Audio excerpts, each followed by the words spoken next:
فلا أقسم بمواقع النجوم وإنه لقسم لو تعلمون عظيم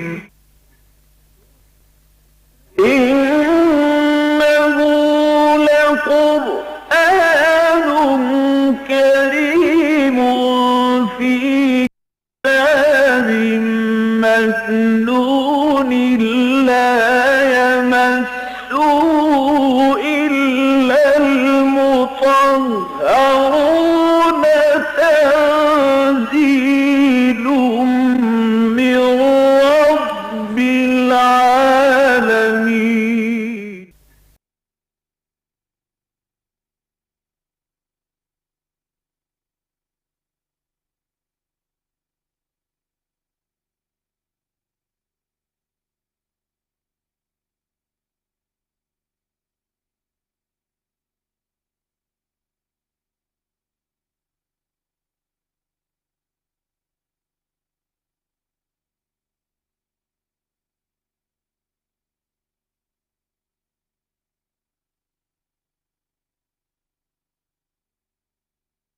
فاعوذ باللہ من الشیطان الرجیم بسم اللہ الرحمن الرحیم یوصیکم اللہ فی اولادکم للذکر مثل حظ الانثیین فإن كن نساء فوق اثنتین فلہن ثلثا ما ترک وإن كانت واحدة فلها النصف ولأبویہ لكل واحد منہما السدس بها منہم السدس مما ترک ان کان له ولد فإن لم يكن له ولد فورثه أبواه فلأمه الثلث فإن كان له إخوة فلأمه السدس من بعد وصية يوصي بها أو دين آباؤكم وأبناؤكم لا تدرون أيهم أقرب لكم نفعا فريضة من الله ان اللہ کان علیما حکیما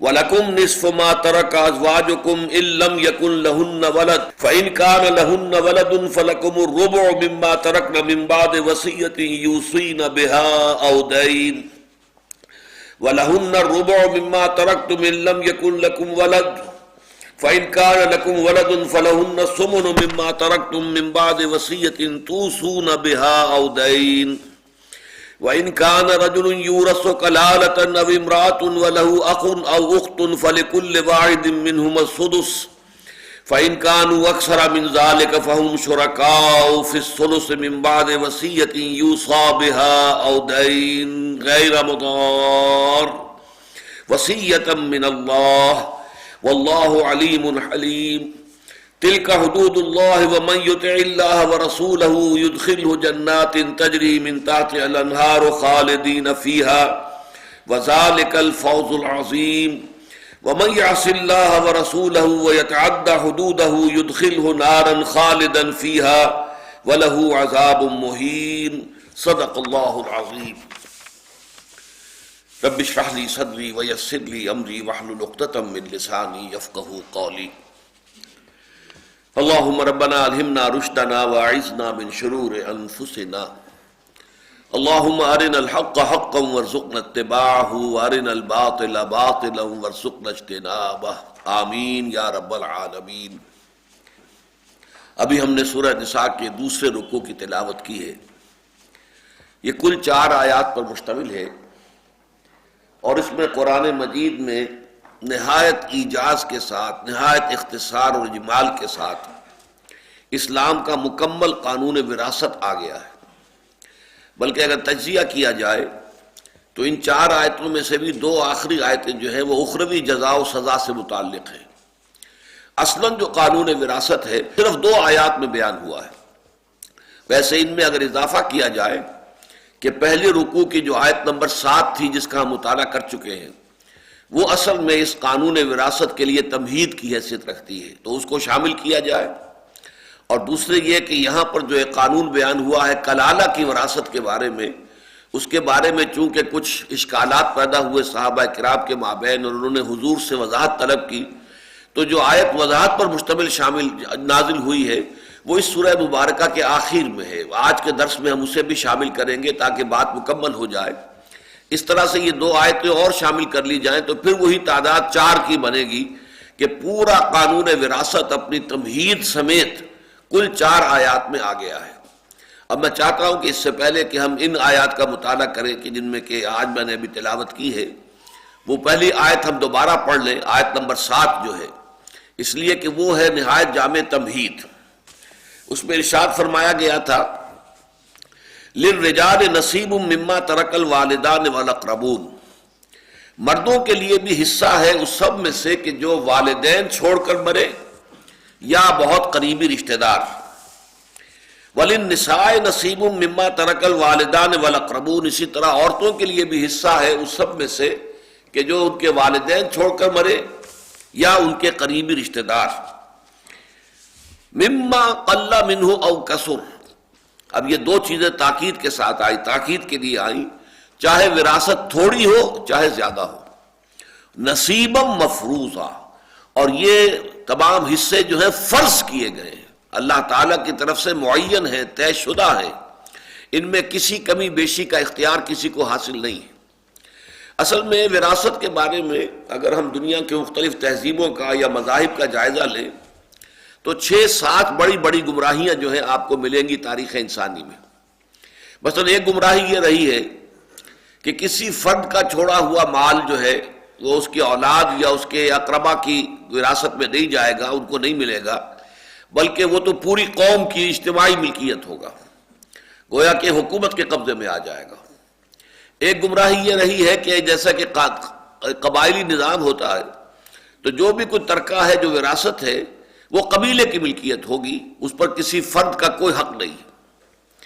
ایک یہ شکل رہی ہے اور جو آج بھی ہندوؤں کے اندر موجود ہے بڑی کثیر تعداد کے اندر، کہ جو صرف خلف اکبر ہے، یعنی بڑا بیٹا، بیٹوں میں بھی صرف بڑا بیٹا، سب سے بڑا بیٹا وہ وارث ہوگا. اس میں ان کے پیش نظر یہ حکمت ہے کہ جائیداد جو ہے وہ تقسیم در تقسیم ہو کر چھوٹی نہ ہو جائے. اگر کسی کی کوئی چھوٹی سی ریاست ہے، وہ ریاست جو ہے کوئی بہت بڑا زمیندار ہے تو اس کی زمینداری جو کی تو قائم رہے، ورنہ وہ تقسیم ہوتے ہوتے ہوتے چاہے وہ 100 مربے تھی، ہوتے ہوتے ہو سکتا ہے 1-1 مربع، اور پھر وہ کنالوں کی تقسیم جو ہے بیگھوں کے اندر آ جائے. لہذا اس کو روکنے کے لیے انہوں نے طے کیا کہ یہ ایک ہی رہے اور یہ کہ سب سے بڑا بیٹا جو ہے وارث ہوگا. ایک اور روایت یہ تھی کہ میت کے متوفی کے فوت ہونے کے وقت اس کی اولاد میں سے، اولاد نرینہ میں سے جو جنگ کرنے کی صلاحیت رکھتے ہو، دفاع کی صلاحیت رکھتے ہو، گھڑ سواری کر سکتے ہو، تلوار بازی کر سکتے ہو، نیزہ بازی کر سکتے ہو، شمشیر زنی کر سکتے ہو، صرف وہ وارث ہوں گے. یعنی جو دفاع کی صلاحیت رکھنے والے وہ وارث ہوں گے. ایک یہ رائے تھی کہ عورت کا سرے سے کوئی حصہ ہے ہی نہیں، عورت جو ہے وہ وارث ہے ہی نہیں، عورت کا وراثت میں کوئی حصہ نہیں. بہت بعض جگہوں پر ترمیم کی گئی، بہت نرمی کی گئی، بہت بھلائی کی گئی عورتوں کے ساتھ. تو یہ کہا گیا کہ صرف جو منقولہ جائیداد ہے اس میں عورت کا حصہ ہوگا. کپڑے لتے ہیں، گھریلو سامان ہے جو ادھر سے ادھر منتقل ہو سکتا ہے، لیکن ظاہر بات ہے مکان ہے کسی کا وہ تو غیر منقولہ ہے، وہ تو ایک جگہ پر کھڑا رہے گا. زمین ہے کسی کی وہ غیر منقولہ ہے، وہ تو ایک ہی جگہ پر کھڑی رہے گی. تو صرف منقولہ اموال جو ہے ان میں سے کچھ حصہ جو ہے عورتوں کو بھی دیا جا سکتا ہے، غیر منقولہ جو جائیداد ہو، اموال ہو، ان میں کوئی حصہ نہیں. تو ان سب کی نفی ہے در حقیقت کہ جو اس ایک آیت میں کر دی گئی، اور یہ جامع ترین تمہید ہے. مردوں کا بھی حصہ ہے اس سب میں سے جو والدین چھوڑ کر فوت ہوں یا جو بہت قریبی رشتہ دار ہو. ظاہر بات ہے کہ اقرب کا لفظ یہاں پر آیا ہے، بل اقربون، یہ نہیں ہے کہ ویسے رشتہ دار تو سبھی بن جائیں گے. اماں حوا اور بابا آدم پر تو جا کر تمام انسان جو ہے وہ بہن بھائی بن جاتے ہیں، لیکن نہیں، جو قریب ترین رشتہ دار ہیں ان کا حصہ ہے. اسی طریقے سے وَلِلنِّسَاءِ نَصِيبٌ مِّمَّا تَرَكَ الْوَالِدَانِ وَالْأَقْرَبُونَ، یہ ہے وہ انقلابی اعلان کہ عورتوں کے لیے بھی حصہ ہے اس سب میں سے کہ جو ان کے والدین چھوڑ کر فوت ہوئے ہوں یا ان کے بہت قریب کے رشتہ دار چھوڑ کر فوت ہوئے ہوں. اور پھر 2 چیزیں جیسا کہ میں نے پہلے بھی عرض کیا تھا انتہائی تاکید کے لیے کہ اس کو لائٹلی نہ لیا جائے. یہ نہیں کہ بس اسے سفارش سمجھا جائے، نہیں، یہ اللہ کی طرف سے حکم ہے، واجب التنفیذ ہے. مما قل منہ او کثر، یہ بھی ہمارے ہاں اب بھی بڑے پیمانے کے اوپر یہ مغالطہ ہے. اجی یہ معمولی سی ہے چیز، کیا اس کے حصے بکھرے کرنے ہیں، یہ غلط بات ہے. گویا کہ وہ قرآن مجید کے اس حکم کی خلاف ورزی کر رہے ہیں. تھوڑی ہو وراثت زیادہ ہو، اس سے کوئی فرق واقع نہیں ہوتا. تقسیم ہونی چاہیے، اور تقسیم ہونی چاہیے نصیبا مفروضا، وہ حصے کہ جو اللہ تعالیٰ کی طرف سے معین کر دیے گئے ہیں. یہ ہے در حقیقت تمہید اب اس قانون کی جس کا آغاز اب ہو رہا ہے. سب سے پہلے یہ سمجھ لیجئے کہ کچھ اصطلاحات ہیں جو اسلام کے قانون وراثت کو سمجھنے کے لیے ضروری ہیں. ایک اصل کہلاتے ہیں والدین، اور ایک فرع شاخ وہ ہے اولاد، بیٹے اور بیٹیاں. تو اصل وراثت کا مسئلہ تو یہاں سے چلتا ہے کہ باپ اور ماں اور پھر وہ فرد کے جو مرد ہے یا عورت ہے اس کا انتقال ہوا ہے، اور پھر ان کی اولاد جو ہے بیٹے اور بیٹیاں ہیں. نمبر 2 میں یہ ہے کہ یہ جو فرد ہے جس کا انتقال ہوا ہے، مرد ہے تو اس کی رفیقہ حیات اس کی بیوی، اگر عورت ہے تو اس کا رفیق حیات یعنی اس کا شوہر. یہ گویا کہ نمبر 2 پر اس کے وارث بنتے ہیں. لیکن یہ کہ اصل وارثین یہی ہیں. اس کے بعد یہ کہ اگر ان میں سے کچھ بچے مال کسی بھی شکل میں، تو پھر یہ ہے ان کے جو حصے مقرر کر دیے گئے ہیں اللہ تعالیٰ کی طرف سے، اس میں سے کچھ مال بچ گیا ہے تو پھر یہ بھائی بہنوں کی طرف جائے گا. بھائی بہنوں کا رشتہ جو ہے وہ در حقیقت متوفی کے ساتھ براہ راست نہیں ہے. بھائی بہنوں کا رشتہ جو ہے والدین کی وساطت سے ہے. یہ رشتہ جو ہے جا کر جڑے گا والدین کے حوالے سے، کہ والدین کی اولاد میں اس کے جو بھائی اور بہنیں ان تک وہ وراثت جائے گی، اس طریقے سے منتقل ہوگا.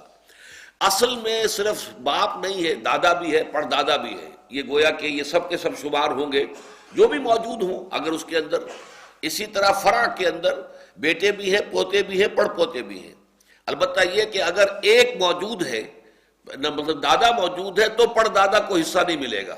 وہ سارا کا سارا حصہ جو ہے وہ جو ہے دادا ہی کو ملے گا، پڑ دادا کو نہیں جائے گا. اسی طریقے سے بیٹا اگر موجود ہے تو پوتے کو کچھ نہیں ملے گا، پوتا محجوب شمار ہوگا. اس لیے کہ جو پہلا حلقہ ہے اس کے اندر ہی وراثت آ گئی ہے اور ختم ہو گئی ہے. تو یہ چند چیزیں ذہن میں رکھیے. اور نمبر 2 اصطلاحات اس کے اندر آتی ہے کہ بھائی بہن بھی 3 طرح کے ہوتے ہیں عربی زبان میں: عینی، اللاتی یا الاتی، اور اخیافی. ایک بھائی بہن وہ ہے کہ جن میں والد بھی مشترک اور والدہ بھی مشترک، جس کو ہم کہتے ہیں اپنی زبان میں حقیقی بہن بھائی. ایک ہی ماں ہے، ایک ہی والد ہے. لیکن دوسرا وہاں پر ہوتا ہے کہ والد ایک ہے لیکن والدائیں 2 ہیں، علیحدہ علیحدہ 3 ہیں. یہ بھی بہن بھائی ہیں لیکن یہ اللاتی کہلائیں گے یا الاتی. یہ عین کی زیر کے ساتھ ہے، یہ زبر کے ساتھ ہے. یہ بھی بہن بھائی، لیکن عربوں کے ہاں یہ بھی تقریباً حقیقی کہلاتے ہیں. ان میں اور وہ حقیقی بہن بھائی کے جس میں والدین دونوں مشترک ہوں کوئی فرق نہیں. حقوق میں، ان کے درجے میں، ان کا رشتہ اخوت جو ہے اتنا ہی مضبوط ہے جتنا کہ ہماری ٹرم میں جو حقیقی ہیں. اسی طریقے سے در حقیقت یہ اللاتی بھائی بھی ہوتے ہیں. اور یہی لفظ حضور نے استعمال کیا ہے انبیاء کے لیے: نحن معاشر الانبیاء بنو اللاتی. ہم جو انبیاء ہیں ہم یہ در حقیقت اللاتی بہن بھائی ہیں. یعنی ہمارا دین ایک ہے، البتہ شریعتیں جدا جدا ہیں. جیسے اللاتی بہن بھائی وہ ہوتے ہیں کہ جن کا باپ ایک ہے، مائیں جدا جدا ہیں.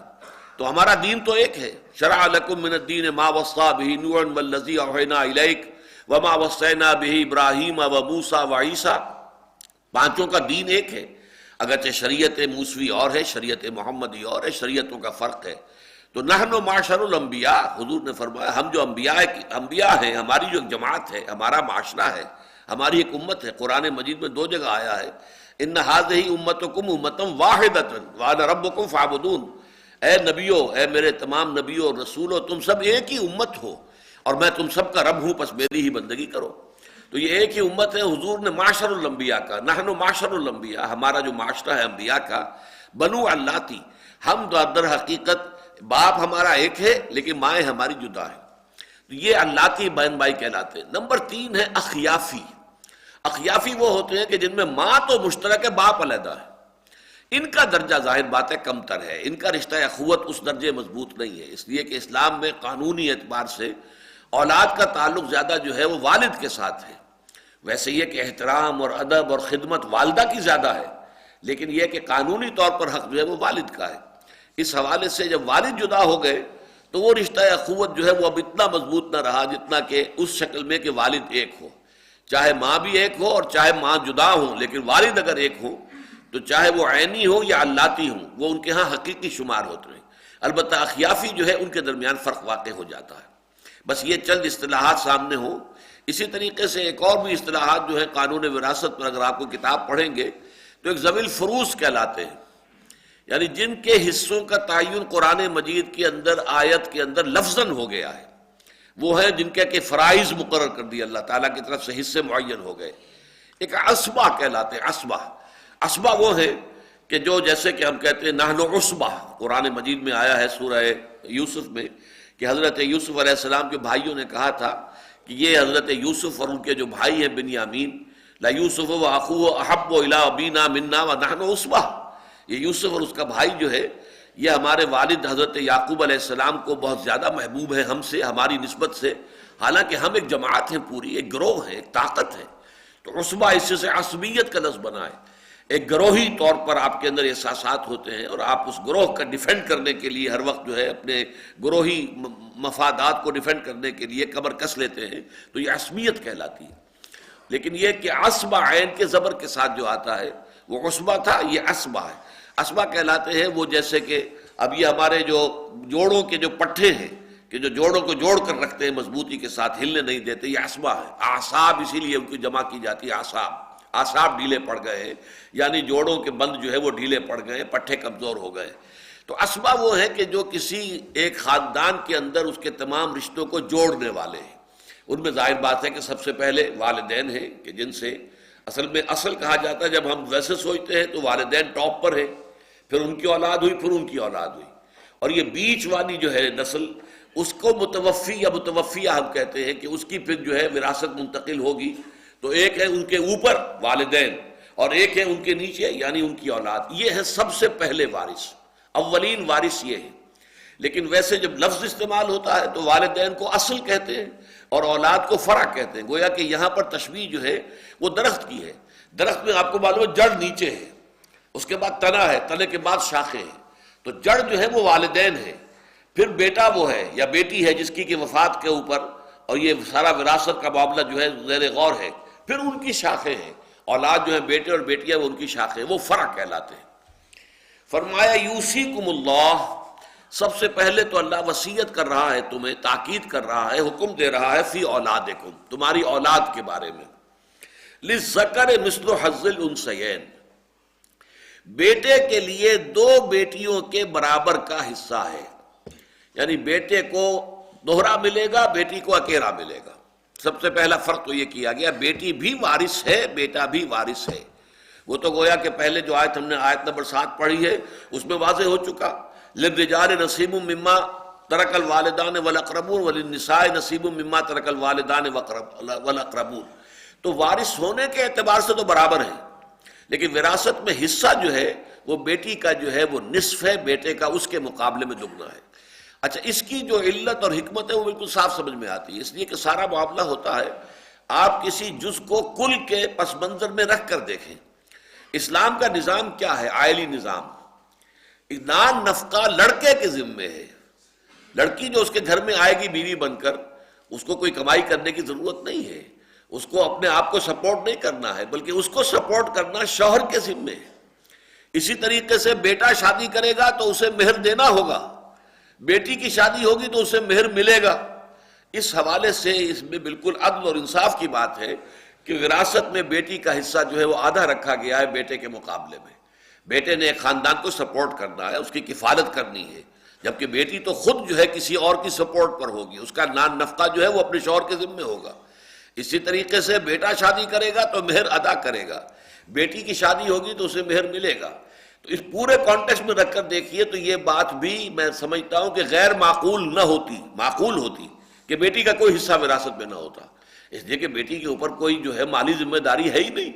بیٹی نکاح کرے گی تو اس کو مہر ملے گا، بیٹی کسی گھر جا کر آباد ہوگی تو اس کا نان نفقہ جو ہے شوہر کے ذمہ ہوگا، اس کی چونکہ مالیاتی ذمہ داری کوئی ہے ہی نہیں، لہذا اگر نہ بھی ہوتا حصہ تو بھی وہ غیر منطقی اور غیر معقول بات نہ ہوتی۔ لیکن قرآن مجید نے عورتوں کے سٹیٹس کو جو بلند کیا ہے، اوپر کیا ہے، ان کے اندر جو ہے ایک ترفع پیدا کیا ہے، اس کا یہ مظہر ہے کہ بیٹی کا حق جو ہے وہ بھی معین کیا گیا، صرف فرق یہ رکھا گیا ہے کہ بیٹے کا حصہ دگنا ہے، اس کے مقابلے میں بیٹی کا اکیرا ہے۔ بعض علماء نے بڑی عمدہ یہاں پر ایک نقطہ نکالا ہے کہ اس میں بیٹی کے حصے پر زیادہ زور ہے، یہ نہیں کہا گیا ہے کہ دو عورتوں کا حصہ جو ہے وہ ایک مرد کے برابر ہوگا، نہیں، یعنی مرد کا حصہ اصل نہیں ہے، اصل عورت کا حصہ ہے۔ للذکر مثل حظ الانثیین، گویا کہ اصل جو چیز ہے وہ لڑکیوں کا حصہ ہے، اور لڑکیوں کے حصے میں سے دو لڑکیوں کے حصے کے برابر جو ہے وہ لڑکے کا حصہ ہوگا۔ لڑکے کے حصے کا ذکر ہو رہا ہے لڑکیوں کے حصوں کے حوالے سے، نہ یہ کہ لڑکیوں کے حصے کا ذکر کیا جائے لڑکوں کے حصے کے حوالے سے۔ للذکر مثل حظ الانثیین فإن كنا نساء، اب شکل پیدا ہوتی ہے، بیٹی فرض کیجئے صرف ایک ہے، بیٹا ایک ہے، اگر کوئی نہیں ہے اولاد میں اور ایک بیٹا ہے صرف، تو وہ کل کا وارث ہو جائے گا۔ بیٹی اگر ایک ہے تو وہ تو نصف کی وارث ہوگی، لہذا بقیہ نصف جو ہے وہ پھر جائے گا، وہ میں نے عرض کیا تھا وہ دوسرے قرابت داروں تک بات جائے گی، پھر اس لیے کہ وہ بہن بھائیوں تک معاملہ جائے گا، دوسرے دائرے کے اندر بات منتقل ہو جائے گی، لیکن اسے آدھا ملے گا۔ بیٹی پوری وارث نہیں ہو سکتی، اگر کسی شخص کی ایک ہی بیٹی ہے تو بیٹی کل مال کی وارث نہیں ہوگی، نصف کی ہوگی۔ دو ہوں یا دو سے زائد ہوں تو بھی وہ دو تہائی سے زیادہ کی مالک نہیں ہوں گی۔ اگر دو ہیں تو ٹھیک ہے، ایک ایک تہائی تہائی دونوں کو مل گیا، دو تہائی مل گیا۔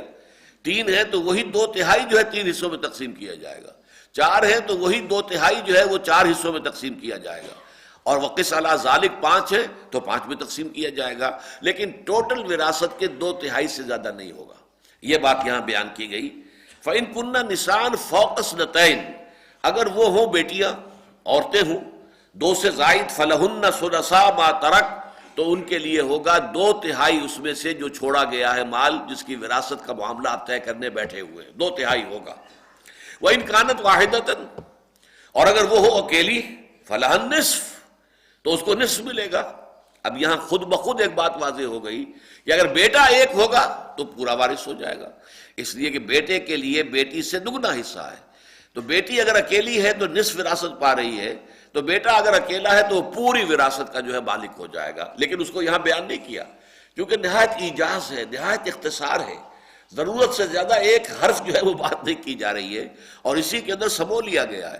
اس پر بڑی بڑی کتابیں لکھی گئی ہیں، اور یہ فن جو ہے بڑا مشکل فن ہے، یہ علم الفرائض، اور حضور نے فرمایا بھی تعلم الفرائض، یہ وصیت اور یہ جو احکام ہے وراثت کے، اس کو خاص طور پہ سیکھا کرو۔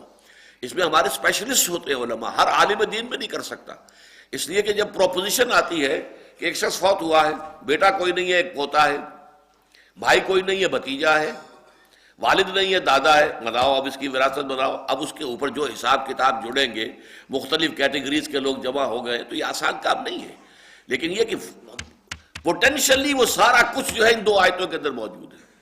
البتہ یہ کہ اس کی تفصیلات میں جائے تو بڑی بڑی موٹی کتابیں لکھی جائیں گی، اور یہ آسان کام نہیں ہے، یہ کافی مشکل کام ہے۔ بہت ہی جو متخصص ہوتے ہیں اس کے، یعنی فقہ کا بھی ہر مفتی جو ہے وہ متخصص نہیں ہوتا کہ وہ فرائض کا علم بھی جانتا ہو، یہ اس کا ایک علیحدہ شعبہ ہے کہ یہ وراثت کے قوانین جو قرآن کے ہیں اور حدیث کے ذریعے سے جو سامنے آتے ہیں، ان کا ایک خاص علم ہے اور بڑا مشکل علم ہے۔ لہذا یہاں پر اس کا ذکر نہیں کیا گیا کہ بیٹا اگر اکیلا ہے تو وہ کل کا وارث ہو جائے گا۔ اچھا، میں نے کہا تھا نا کہ ایک فرع ہے، فرع کا ذکر تو آ گیا، اولاد کا ذکر ہو گیا۔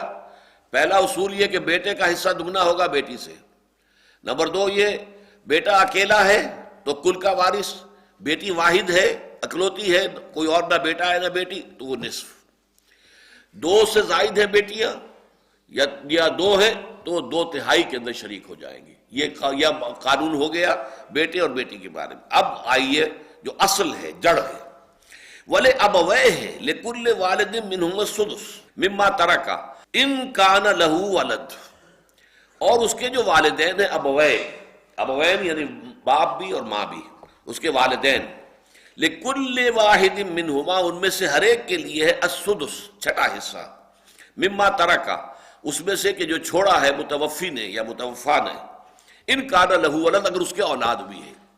اگر جو شخص وہ مرد ہو یا عورت، ظاہر بات ہے وراثت تو دونوں شکلوں میں ہوگی، عورت فوت ہوئی ہے تو اس کی بھی وراثت ہوگی، اس کا بھی مال ہوگا، اسے اپنے والدین کی طرف سے کوئی جائیداد مل گئی تھی، وہ اب جو ہے وہ جائیداد اس کے پاس برقرار رہی ہے، اس کے انتقال کے بعد وہ جائیداد تقسیم ہوگی۔ تو مال جو ہے وہ مرد کا بھی ہو سکتا ہے، عورت کا بھی ہو سکتا ہے۔ تو وہ جو فوت ہوا ہے یا ہوئی ہے، اگر اس کے ہاں کوئی اولاد ہے تو والدین میں سے ہر ایک کو چھٹا چھٹا حصہ، گویا کہ کل ایک تہائی میں دونوں کے حصے آ جائیں گے۔ فَإِن لَمْ يَكُنْ لَهُ وَلَدٌ، اور اگر اس کے لیے کوئی ان کے جو فوت ہوا ہے یا ہوئی ہے اس کی کوئی اولاد نہ ہو، وَوَرِثَهُ أَبَوَاهُ، اب ظاہر بات ہے کہ جب فرع میں کوئی نہیں ہے تو پوری وراثت والدین کو اصل کو چلی جائے گی، والدین کی طرف منتقل ہو جائے گی۔ فَلِأُمِّهِ الثُّلُث، تو اس کی ماں کے لیے ہوگا تہائی۔ اچھا، ماں کے لیے تہائی ہوگا تو باپ کے لیے 2/3 از خود ہو گیا، گویا کہ وراثت منتقل ہو جائے گی کل کی کل ماں باپ کے مابین، ماں کو تہائی، باپ کو 2/3۔ جیسے وہاں بیٹے کا حصہ بیان نہیں کیا گیا تھا کہ بیٹا اگر اکیلا ہو تو کل کا وارث بن جائے گا، یہاں بھی ماں کا حصہ بیان کر کے چھوڑ دیا گیا۔ فَلِأُمِّهِ الثُّلُث فَإِن كَانَ لَهُ إِخْوَةٌ فَلِأُمِّهِ السُّدُسُ مِن بَعْدِ وَصِيَّةٍ يُوصِي بِهَا أَوْ دَيْنٍ، اور اگر اس کے بہن بھائی بھی ہو اس فوت ہونے والے یا وہ فوت ہونے والی کے، تو پھر ماں کے لیے صرف 6واں حصہ رہ جائے گا، وہی کہ جو پہلے تھا۔ باقی کس کو ملے گا؟ اب اس میں 2 رائے ہیں۔ جو حنفی مکتب فکر ہے اس میں تو تقریباً اجماع ہے کہ باقی 5/6 پورا باپ کو چلا جائے گا، یہ اس پر اجماع ہے۔ اگرچہ حضرت عبداللہ ابن عباس رضی اللہ تعالی عنہما کی رائے یہ ہے کہ نہیں، اس شکل میں یہ ہوگا کہ سدس، جیسا کہ کہا گیا تھا کہ اگر اولاد ہے تو سدس رہے گا دونوں کے لیے، باپ کے لیے بھی باپ کے لیے بھی 6واں حصہ۔ ایسے ہی اگر بھائی بھی موجود ہے تو بھی والدین کا حصہ جو ہے وہ 6واں رہ جائے گا، والد کا بھی والدہ کا بھی۔ پھر اس میں سے جو بچے گا وہ کتنا بچے گا؟ ماں کے لیے 1/3 نکل گیا اور باپ کے لیے دونوں کے مل کر 1/3 نکل گیا، تو باقی جو اب بچے گا 2/3 یہ پھر بہن بھائیوں کے اندر تقسیم ہو جائے گا۔ یہ رائے ہے حضرت عبداللہ ابن عباس کی رضی اللہ تعالی عنہما، لیکن یہ کہ ہمارے ہاں اجماع جو ہے فقہ حنفی میں وہ اس پر ہے کہ نہیں، باقی 5/6 پورا کا پورا والد کو ملے گا، واللہ عالم۔ من بعد وصیۃ یوصی بہا او دین، لیکن یہ جو تقسیم وراثت ہوگی اس سے پہلے 2 چیزیں پوری کی جائیں گی، بلکہ یہاں بیان نہیں کیا گیا، اسلامی فقہ میں ایک تیسری چیز بیان کی گئی ہے، اور وہ تیسری سب سے پہلے ہے۔ وہ تیسری شے کیا ہے؟ میت کی تجہیز و تکفین۔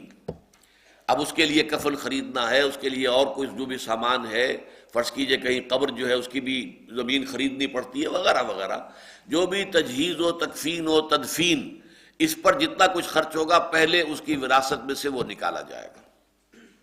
یہ قانون کا معاملہ یہی ہے۔ اب ہمارے ہاں تو ان چیزوں کے بارے میں ہم سوچیں گے تو یہ ہوگا کہ یہ کون سوچتا ہے، یہ تو ظاہر بات ہے کہ اس کے ورثاء جو ہے کوئی ایک ہی اس میں سے جو ہے پورا بوجھ اٹھا لیتا ہے، ذمہ داری۔ ایک ہے بالفعل کیا ہو رہا ہے، ایک یہ کہ قانون کیا ہے۔ قانون یہ ہے کہ متوفی یا متوفیہ جو بھی فوت ہوا ہے یا ہوئی ہے، اس کے تجہیز و تکفین و تدفین پر جو خرچ ہو وہ اس کی وراثت میں سے نمبر 1 لیا جائے گا۔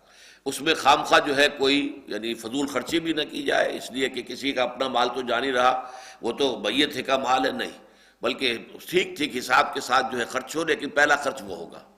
دوسرا، یہاں اگرچہ قرآن مجید میں 3-4 دفعہ دہرا کر آیا ہے من بعد وصیت یوصی بہا او دین یا توصون بہا او دین، یہ آیا ہے مختلف، وصیت کو پہلے رکھا ہے، دین کو بعد میں، لیکن شریعت کے اندر جو ہے احادیث نبویہ کی روح سے پہلے دین ہوگا پھر وصیت آئے گی۔ یہ میں بعد میں عرض کروں گا کہ کیوں قرآن مجید وصیت کے لفظ کو جو ہے وہ پہلے لا رہا ہے، جبکہ بالفعل منطقی طور پر بھی عقلی طور پر بھی یہ بات ہے کہ سب سے پہلے اس کے ذمے جو قرض ہے وہ ادا ہونا چاہیے۔ ایک فوت ہوا ہے شخص یا فوت ہوئی ہے کوئی خاتون، اس کے ذمے قرض تھا، تو سب سے پہلے قرض ادا ہونا چاہیے۔ سب سے پہلے تو میں نے عرض کیا کہ اس کی تجہیز و تکفین و تدفین پر جو خرچہ ہے، نمبر 2 پر جو قرض اس کے ذمے وہ ادا کیا جائے۔ اس کے بعد آئے گا نمبر 3 وصیت، جو وصیت اس نے کی ہو، لیکن وصیت میں شرط یہ ہے کہ 1/3 سے زیادہ کی وصیت جو ہے وہ قابل تنفیذ نہیں ہوگی۔ وصیت کا حق دیا گیا صرف 1/3 تک، یہ نہیں ہے کہ آپ اپنی پوری جائیداد وصیت کر دیں۔ آپ کو معلوم ہے ویسٹ میں تو اس کا پورا امکان موجود ہے، کسی کے لیے، کسی فاؤنڈیشن کے لیے، کسی اور ادارے کے لیے اپنی ساری جائیداد وقف کر دی، نہیں، اسلام میں نہیں ہے۔ میکسیمم آپ 1/3 کی حد تک وصیت کر سکتے ہیں۔ اور نمبر 2 یہ کہ کسی وارث کے لیے وصیت نہیں ہے، لا وصیت لوارث، جس کا حصہ مقرر ہے، بیٹا وارث ہے، بیٹی وارث ہے، باپ وارث ہے، ماں وارث ہے، بیوی وارث ہے، شوہر وارث ہے، وارث کے لیے کوئی حصہ نہیں ہوگا وصیت کے اندر۔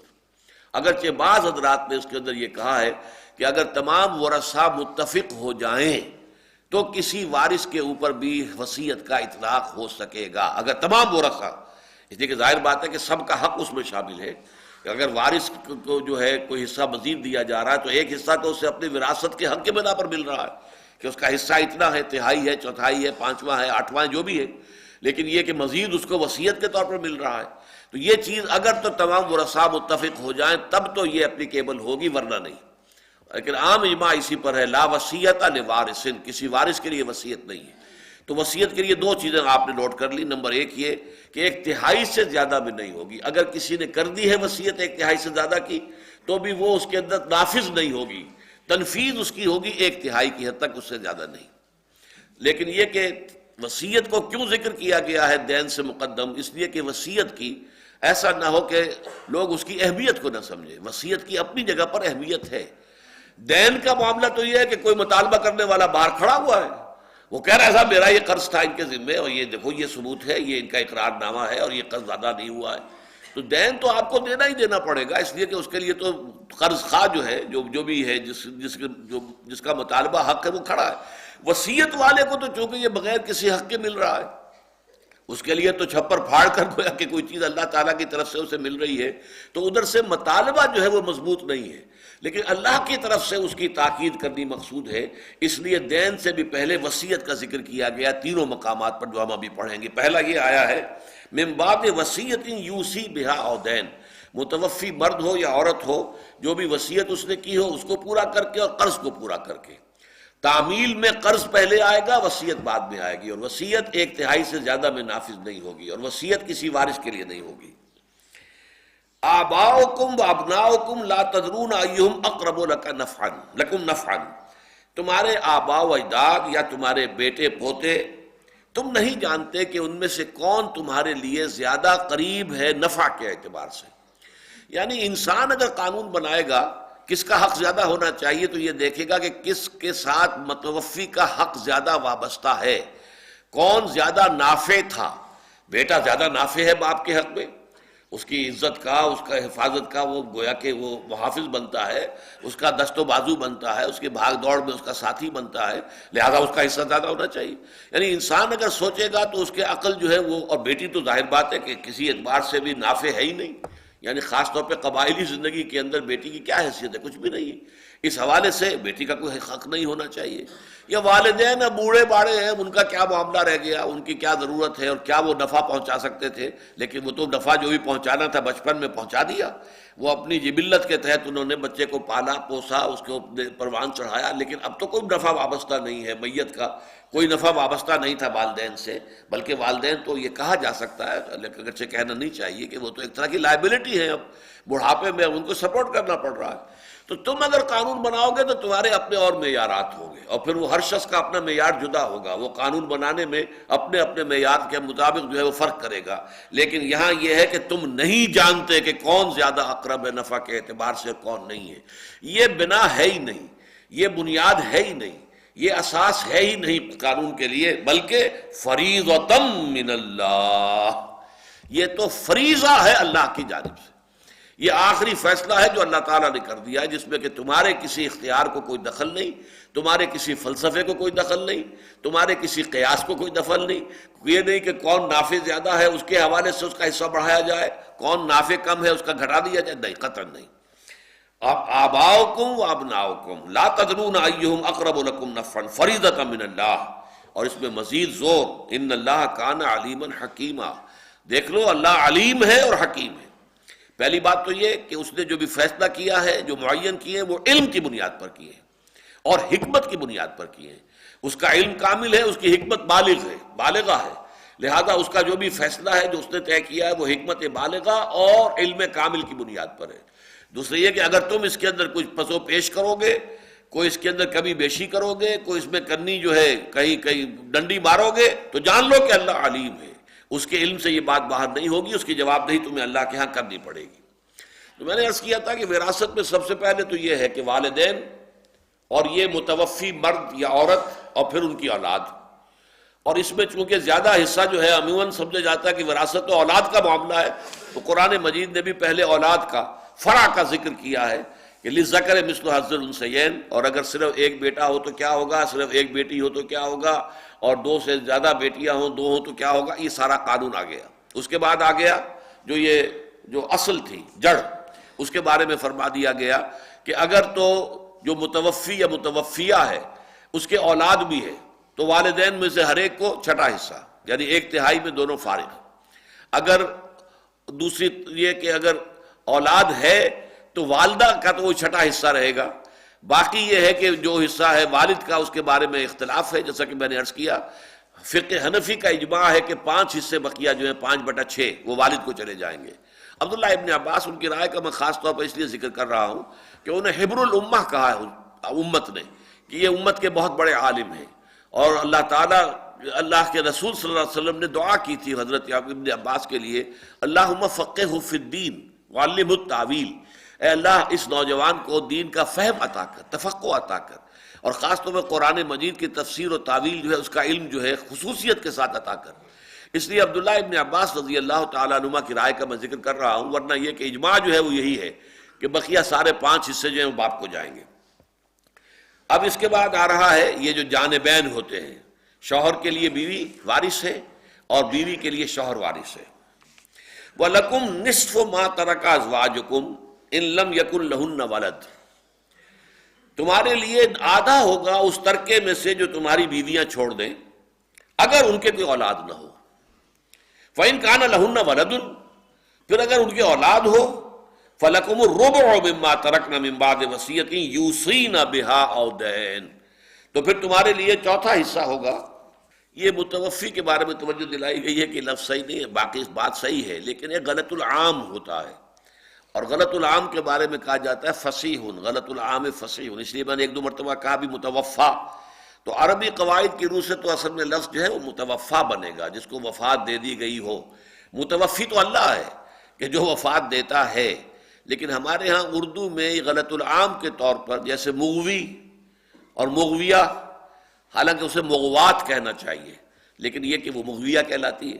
بہرحال یہ غلط العام جو ہے وہ ہمارے عام استعمال میں اردو میں اس کا استعمال جائز ہے، اگرچہ صحیح بات یہی ہے کہ وہ متوفا کہلانا چاہیے۔ وَلَكُمْ نِصْفُ مَا تَرَكَ أَزْوَاجُكُمْ إِن لَّمْ يَكُن لَّهُنَّ وَلَدٌ، اور تمہارے لیے ہوگا آدھا اس میں سے جو تمہاری بیویاں چھوڑ کر فوت ہو گئی ہوں اگر ان کے اولاد نہ ہو۔ فَإِن كَانَ لَهُنَّ وَلَدٌ، پھر اگر ان کے لیے اولاد ہے ان کے پاس، چاہے وہ اس شوہر سے ہی ہو جس کا معاملہ ہو رہا ہے ابھی، اور چاہے وہ کسی سابقہ شوہر سے ہو، اگر اولاد ہے، اگر اس عورت کے اولاد ہے تو تمہارے لیے پھر چوتھا حصہ رہ جائے گا مما ترکنا، اس میں سے جو انہوں نے چھوڑا، من بعد وصیۃ یوصین بہا او دین، یہ دوسری مرتبہ دہرا کر آ گیا، اس کے بعد کہ وصیت جو کی گئی ہے وہ ایگزیکیوٹ ہو چکی ہو، اور دین یا پھر قرضہ وہ ادا ہو چکا ہو۔ عمل میں نے آپ کو بتایا قرضہ مقدم ہے، وصیت بعد میں آئے گی۔ فرض یہ قرضہ اتنا ہے کہ ساری وراثت اسی میں ختم ہو گئی تو وصیت کا کوئی سوال ہی پیدا نہیں ہوگا، نہ وصیت رہی نہ کسی کا کوئی حصہ رہا، قرضہ ہی اتنا تھا، تو قرض پہلے آئے گا، پہلے تجہیز و تکفین و تدفین کے اخراجات، اس کے بعد قرض، اس کے بعد پھر وصیت، پھر تقسیم ہوگی باقی ورثاء کے اندر۔ وَلَهُنَّ الرُّبُعُ مِمَّا تَرَكْتُمْ إِن لَّمْ يَكُن لَّكُمْ وَلَدٌ، اور ان کو ملے گا چوتھائی حصہ اس میں سے جو تم چھوڑ مرو اگر تمہارے اولاد نہ ہو۔ اگر جو فوت ہوا ہے متوفی یا متوفا جو مرد ہے وہ اگر جو ہے اس کے اولاد نہیں ہے تو پھر یہ ہے کہ عورتوں کو جو ہے ملے گا، بیوی کو ملے گا وہ چوتھا حصہ۔ اچھا بیویاں 1 سے زائد ہیں، 2 ہیں، 3 ہیں، 4 ہیں، تو اس چوتھے میں تقسیم ہوگی، اس چوتھے حصے سے زائد حصہ بڑھے گا نہیں، بلکہ یہ کہ جتنی بیویاں ہیں ان میں برابر برابر وہ چوتھائی حصہ جو ہے وہ تقسیم ہو جائے گا۔ فَإِن كَانَ لَكُمْ وَلَدٌ، اور اگر تمہارے اولاد ہے، فوت ہونے والا مرد جو ہے وہ صاحب اولاد ہے، چاہے وہ اس بیوی سے اولاد ہو چاہے کسی اور بیوی سے اولاد ہو، اس کی اولاد ہے، فَلَهُنَّ الثُّمُنُ مِمَّا تَرَكْتُمْ، تو پھر جو تمہارا ترکہ ہے اس میں سے ان کے لیے 8واں حصہ رہ جائے گا، مِن بَعْدِ وَصِيَّةٍ تُوصُونَ بِهَا أَوْ دَيْنٍ، اس وصیت کو پورا کرنے کے بعد جو تم کرو یا اس قرض کے ادا کرنے کے بعد جو تم پر ہو۔ اب یہ جانبین کا جو ایک دوسرے کے ساتھ شوہر کا بیوی، بیوی کے شوہر کا معاملہ، اس میں فیصلہ کن چیز یہ ہے کہ اگر اولاد ہے، اگر اولاد نہیں ہے تو شوہر کو آدھا مل جائے گا اپنی بیوی کی ترکے میں سے، اگر بیوی کے اولاد ہے تو پھر چوتھا حصہ ملے گا، اگر اولاد نہیں ہے شوہر کے تو بیوی کو اس کے ترکے میں سے چوتھا حصہ مل جائے گا، اگر اولاد ہے شوہر کے جو فوت ہوا ہے تو اس کے ترکے میں سے بیوی کا حصہ 8واں یا بیویوں کا حصہ 8واں رہ جائے گا۔ اب اس کے بعد ایک آخری بات بیان ہو رہی ہے، وَإِنْ كَانَ رَجُلٌ يُورَثُ كَلَالَةً أَوْ امْرَأَةٌ، اور اگر جس کی وراثت تقسیم ہو رہی ہو وہ شخص جو ہے مرد ہو یا عورت ہو لیکن وہ کلالہ ہو. کلالہ اسے کہتے ہیں کہ جس کے نہ اصل میں کوئی باقی ہے نہ فرع میں ہے، نہ بیٹا بیٹی نہ ماں باپ، گویا کہ جو اصل وارث تھے وہ اس میں سے بالکل ختم ہو گئے، تو یہ وراثت کہاں جائے گی؟ اب یہ بہن بھائیوں کو منتقل ہوگی. فرمایا وَلَهُ أَخٌ أَوْ أُخْتٌ، اور اگر ان کے ہو کوئی ایک بھائی یا ایک بہن، فَلِكُلِّ وَاحِدٍ مِّنْهُمَا السُّدُسُ، تو ان میں سے ہر ایک کے لیے چھٹا حصہ ہوگا. بہن ہے ایک، چھٹا حصہ، بھائی ہے ایک، چھٹا حصہ. فَإِنْ كَانُوا أَكْثَرَ مِنْ ذَلِكَ، اگر زیادہ ہو، کئی بہن بھائی ہو، فَهُمْ شُرَكَاءُ فِي الثُّلُثِ، پھر وہ ایک تہائی کے اندر شریک ہو جائیں گے. یہ قانون ہے کلالہ کا، لیکن اس میں اشکال پیدا ہو گیا تھا. یہ کون سے بہن بھائیوں کا ذکر ہو رہا ہے؟ یہ عینی ہیں، اللاتی ہیں، اخیافی ہیں. اصل میں قرآن مجید نے چونکہ عینی اور اللاتی بہن بھائیوں کو تو اولاد پر قیاس کیا، یہ تو اولاد ہی کی طرح ہوتے ہیں، بالکل اسی طریقے سے کہ اگر اولاد میں سے بھائی ایک ہے، اگر ایک ہی ہے تو جیسے بیٹا ایک ہی ہے اکلوتا، تو جو وہ کل وراثت کا مالک ہو جاتا ہے، تو بھائی بھی اگر اکلوتا ہے، اکیلا ہے، وہ کل وراثت کا مالک ہو جائے گا. بہن عینی ہو یا اللاتی ہو، اگر وہ ایک ہی ہے تو نصف وراثت مل جائے گی. اس کے لیے یہ ہے کہ وہ دو یا دو سے زائد ہے تو دو تہائی ہوں گے. یہ ہے اس کے لیے کہ جو اللاتی ہو اور عینی ہو. یہ میں پہلے تفصیل بیان کر چکا ہوں، جو لوگ بعد میں آئے ہیں. عینی بہن بھائی وہ ہیں جن میں والد بھی ایک ہی ہے، ماں بھی ایک ہی ہے، والد اور والدہ دونوں مشترک ہو تو یہ عینی کہلاتے ہیں عربی اصطلاح کے اندر. اور اگر باپ ایک ہے اور مائیں جدا ہیں تو یہ اللاتی یا اللاتی کہلاتے ہیں. اور قرآن مجید کی روح سے اور عربوں کے دستور کی روح سے یہ دونوں بالکل مساوی ہیں. ان کا رشتہ اخوت جو ہے برابر مضبوط ہے ایک دوسرے کے ساتھ. لیکن تیسرے بہن بھائی وہ ہوتے ہیں کہ باپ جدا ہے، ماں ایک ہے. ایک خاتون نے ایک مرد سے شادی کی تھی، اس سے کچھ اولاد بھی ہوئی، وہ مرد فوت ہو گیا، پھر وہ دوسرے مرد سے اس نے شادی کی، اس سے بھی اولاد ہوئی، تو ماں تو ایک ہے، باپ جدا ہے. یہ اخیافی کہلاتے ہیں. تو اصل میں یہاں پہ اخیافی کا حصہ بیان کیا گیا تھا، اور عینی اور اللاتی کو اللہ تعالیٰ نے چھوڑ دیا تھا کہ اس کو قیاس کر لیں گے مسلمان از خود. لیکن اس پر اشکال پیدا ہوا. یہاں پہلے اس آیت کو پورا کر لیں. وَإِنْ كَانَ رَجُلٌ يُورَثُ كَلَالَةً أَوْ امْرَأَةٌ، اگر کوئی مرد یا عورت اس کی وراثت تقسیم ہو رہی ہو اس حال میں کہ اس کے نہ بیٹا بیٹی ہو اور نہ ہی والدین میں سے کوئی زندہ ہو، وَلَهُ أَخٌ أَوْ أُخْتٌ، اور اس کے ایک بھائی ہو یا ایک بہن ہو، فَلِكُلٍّ، اور یہ بھائی اور بہن کون؟ اخیافی، کہ جو صرف ماں جائے ہیں، باپ ان کے علیحدہ ہیں. فَلِكُلِّ وَاحِدٍ مِّنْهُمَا السُّدُسُ، ان میں سے ہر ایک کو وہ ایک چھٹا حصہ ملے گا. فَإِنْ كَانُوا أَكْثَرَ مِنْ ذَلِكَ، اگر اس سے زیادہ ہیں، فَهُمْ شُرَكَاءُ فِي الثُّلُثِ، تو پھر وہ ثلث کے اندر ایک تہائی میں شریک ہو جائیں گے، برابر برابر. مِن بَعْدِ وَصِيَّةٍ يُوصَىٰ بِهَا أَوْ دَيْنٍ، اس کے بعد کہ وصیت جو وصیت کی گئی ہو وہ ایگزیکیوٹ ہو جائے، اس کی تعمیل ہو جائے، تنفیذ ہو جائے، او دین، یا قرض کہ جو اس کے ذمے ہو متوفی یا متوفیہ کے، وہ ادا کر دیا جائے. غیر مضار، یہ ایک اضافی قید لگائی گئی ہے، کسی کو ضرر پہنچانا مقصود نہ ہو. یہ قواعد و ضوابط جو ہے ان کو کھیل نہ بنا لیا جائے، بلکہ بڑی نیک نیتی کے ساتھ ان کا جو ہے اس کی تنفیذ ہونی چاہیے. وصیتم من اللہ، اور یہ وصیت ہے، یہ حکم ہے، یہ تاکید ہے اللہ کی طرف سے. پھر زور دیکھیے کہ پہلے دو مرتبہ ہم دیکھ چکے ہیں کہ یہ نصیبم مفروضہ، یہ اللہ تعالیٰ کی طرف سے ہے، طے شدہ ہے. مما قل منہ او کثر، کم ہو یا زیادہ ہو، اس کے اندر وراثت کے قوانین آئیں گے. واللہ علیم حلیم، اللہ تعالیٰ سب کچھ جاننے والا، کمال علم والا ہے. اس کے علم پر دھوکہ نہ کھاؤ کہ وہ تمہیں پکڑ نہیں رہا ہے. اس کی پکڑ جب آئے گی تو ان بطش ربک لشدید، پھر اس کی پکڑ بڑی سخت ہوگی. تلک حدود اللہ، یہ اللہ کے حدود ہیں. ومن یطع اللہ ورسولہ یدخلہ جنات تجری من تحتہا الانہار، جو اللہ اور اس کے رسول کی اطاعت کرے گا وہ داخل کرے گا انہیں ان باغات میں جن کے دامن میں ندیاں بہتی ہوں گی. خالدین فیہا، وہ اس میں ہمیشہ ہمیشہ رہیں گے. وذالک الفوز العظیم، اور یقیناً یہی بہت بڑی کامیابی ہے. ومن یعص اللہ ورسولہ ویتعدی حدودہ، اور جو بھی اللہ تعالیٰ کی نافرمانی کرتا ہے اور اس کے رسول کی نافرمانی کرتا ہے، وَيَتَعَدَّى حُدُودَهُ، اب تِلْکَ حدود اللہ کے بعد فرما رہے ہیں یہ اللہ کی حدود ہیں. وَيَتَعَدَّى حُدُودَهُ، جو بھی اس کی حدود سے تجاوز کرے گا، اعتداء کرے گا، آگے بڑھے گا، پامال کرے گا حدود اللہ کو، يُدْخِلْهُ نَارًا خَالِدًا فِيهَا، وہ انہیں داخل کرے گا آگ میں جس میں وہ ہمیشہ ہمیشہ رہیں گے. وَلَهُ عَذَابٌ مُّهِینٌ، اور ان کے لیے زبردست اور بہت ہی اہانت آمیز رسوا کن عذاب ہے. میں نے عرض کیا تھا کہ 4 آیتوں میں سے 2 تو جو ثواب و عذاب ہے اس کے اوپر مشتمل ہے. اگر ان احکام پر عمل کرو گے تو اللہ تعالیٰ کی طرف سے ثواب ہے، بدلہ ہے، اجر ہے، اللہ تعالیٰ کی طرف سے مغفرت ہے، جنت میں داخلہ ہے. اور اگر تم نے ان کی خلاف ورزی کی تو جان لو کہ پکڑ ہوگی اور بہت سخت ہوگی، اور اس کی تحدید جو ہے اتنی کہ اس کے لیے ہم آگ میں رہنا، خالدن فیہا، ہمیشہ ہمیشہ رہنا اس کے اندر. یہ گویا کہ شدید ترین کفر جو ہے یہ اس کی سزا ہے جو کہی جا رہی ہے. یدخل نارن خالدن فیہا، اس کو داخل کرے گا آگ میں، اس میں ہمیشہ رہنے کے لیے. وَلَهُ عَذَابٌ مُّهِینٌ، اور وہ ہے اس کے لیے ہے دردناک عذاب.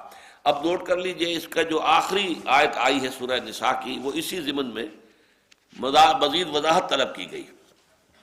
یہ آخری آیت ہے، آیت نمبر 176. یستفتونک، اے نبی آپ سے استفتاء کر رہے ہیں. استفتاء کہتے ہیں فتویٰ طلب کرنا، کوئی فیصلہ مانگنا، کسی چیز کی وضاحت چاہنا. یستفتونک، یہ آپ سے فتویٰ، مطلب یہ پہلے بھی آ چکا ہے آیت نمبر 127 سے لے کے 130 تک، کہ وہ جو عورتوں کے معاملے میں آیا تھا کہ 2 اور 3 اور 4 تک نکاح کر سکتے ہو، لیکن یہ کہ ان کے مابین عدل ضروری ہے، اور اگر تمہیں اندیشہ ہو کہ عدل نہیں کر سکو گے تو پھر ایک پر اکتفا کرو. تو اس کے ضمن میں مزید جو پھر استدراک تھا، پھر جو وضاحت مزید کی گئی، وہ تفصیل سے 4 آیتوں میں سورہ نساء کی ہی آیت نمبر 127، 28، 29 اور 130، ان 4 آیتیں وہ ہم نے ساتھ ہی پڑھی تھی ان آیتوں، دونوں آیتوں کے ساتھ. بالکل وہی معاملہ یہاں بھی ہے کہ 4 آیتیں ہم نے پڑھی ہیں آج جو سورہ نساء کے دوسرے رکوع جن پر مشتمل ہے، لیکن یہ کہ اس میں ایک چیز کی وضاحت جو ہے وہ اس آخری آیت میں آ رہی ہے. یستفتونک، اے نبی یہ آپ سے فتویٰ طلب کر رہے ہیں، وضاحت طلب کر رہے ہیں. قل اللہ یفتیکم فی الکلالہ، کہیے اللہ تعالیٰ فتویٰ دیتا ہے تمہیں، وضاحت کر رہا ہے، بات جو ہے کھول کر بیان کر رہا ہے کلالہ کے بارے میں. ان امرؤ ہلک لیس لہ ولد، اگر کوئی شخص اگر وہ فوت ہو جائے، اس کے کوئی اولاد نہ ہو، وَلَهُ أُخْتٌ فَلَهَا نِصْفُ مَا تَرَكَ، اس کے ایک ہی بہن ہو تو اسے نصف ملے گا اس میں سے جو اس نے چھوڑا ہے. یعنی اگر وہ عینی بہن ہے یا اللاتی بہن ہے، باپ ایک ہونا چاہیے دونوں شکلوں میں، پھر وہ بالکل بیٹی کے مانند ہو جائے گی. بیٹی کا ہم پڑھ چکے ہیں، بیٹی اگر ایک ہے، تنہا ہے، اکلوتی بیٹی ہے تو اسے نصف ملے گا. بیٹا اگر تنہا ہے، اکیلا ہے تو اس کو پورا ملتا ہے. اس طرح بھائی اگر اکلوتا ہے، اکیلا ہے، اسے پورا مل جائے گا. فرمایا وَلَهُ أُخْتٌ فَلَهَا نِصْفُ مَا تَرَكَ وَهُوَ يَرِثُهَا إِن لَّمْ يَكُن لَّهَا وَلَدٌ، اور اگر عورت ہے جو فوت ہوئی ہے لا ولد، وہ کلالہ ہے، اس کی کوئی اولاد نہیں تھی، اور اس کا بھائی ایک ہی ہے، وہ بھائی جو ہے اکلوتا ہے، تو وہ پوری کی پوری وراثت کا وارث ہو جائے گا. جیسے کہ بیٹا اگر اکیلا ہے تو وہ بھی پوری وراثت کا حقدار ہے، اس طرح بھائی اگر اکیلا ہے وہ ہونا چاہیے عینی یا اللاتی، اخیافی نہ ہو. اخیافی بھائی کا حصہ چھٹا حصہ ہے، اس سے زائد بڑھے گا نہیں، لیکن یہ کہ عینی ہو، اللاتی ہو، تو وہ بالکل اولاد ہی کے مانند، جیسے کہ بیٹی اکیلی ہے تو نصف کی وہ مالک ہو جائے گی، بہن اکلوتی ہے اگر وہ عینی ہے یا اللاتی ہے تو نصف کی مالک ہو جائے گی. بیٹا اگر تنہا ہے وارث، پوری وراثت کا مالک ہوگا. اسی طرح بھائی اگر تنہا ہے، عینی اور اللاتی، تو وہ بھی پوری وراثت کا مالک ہو جائے گا. ان امرؤ ہلک لیس لہ ولد ولہ اخت فلہا نصف ما ترک وہو یرثها ان لم یکن لہا ولد فان کانت اثنتین فلہما الثلثان مما ترک.